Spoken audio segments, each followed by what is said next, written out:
படிக்காதவர்கள், ஏழைகள், சிறுபான்மை மக்கள் இவங்களுடைய ஓட்டுகளை நீக்கம் பண்ணிட்டா நாம வந்துட்டு ஈஸியா ஜெயிச்சிடலாம். இவங்களை எல்லாம் ஃபாரின் நேஷனல்ஸ் மாதிரி காட்டிட்டோம் அப்படின்னா உள்ளூருக்குள்ளேயே பாரு இவன்லாம் இல்லீகல் மிக்ரண்ட்ஸா வந்திருக்கிறவன், இவன் தான் உன்னுடைய வேலை வாய்ப்பை பறிக்கிறான், இவன் தான் உன்னுடைய கல்வியை பறிக்கிறான் அப்படின்ற ஒரு தூண்டுதலை ஏற்படுத்தி அங்க ஒரு கலவர போக்கை ஏற்படுத்திடலாம் அப்படின்றதான் இவங்களுடைய பிளானா இருக்கு. அது போக பார்த்தீங்கன்னா முழுமையான வாக்காளர் பட்டியல் என்பது அரசியல் கட்சிகளுக்கு போய் சேருவதற்கு தாமதமாகும்.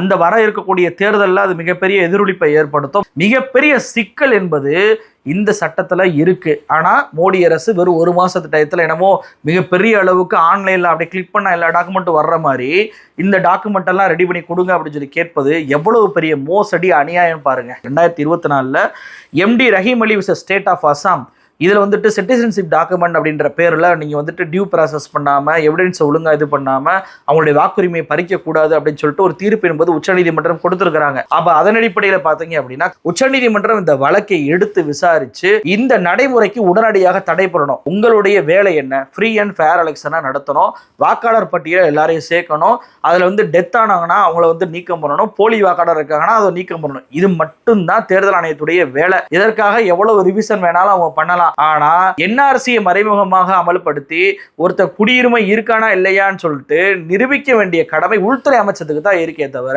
தேர்தல் ஆணையத்துக்கு கிடையவே கிடையாது.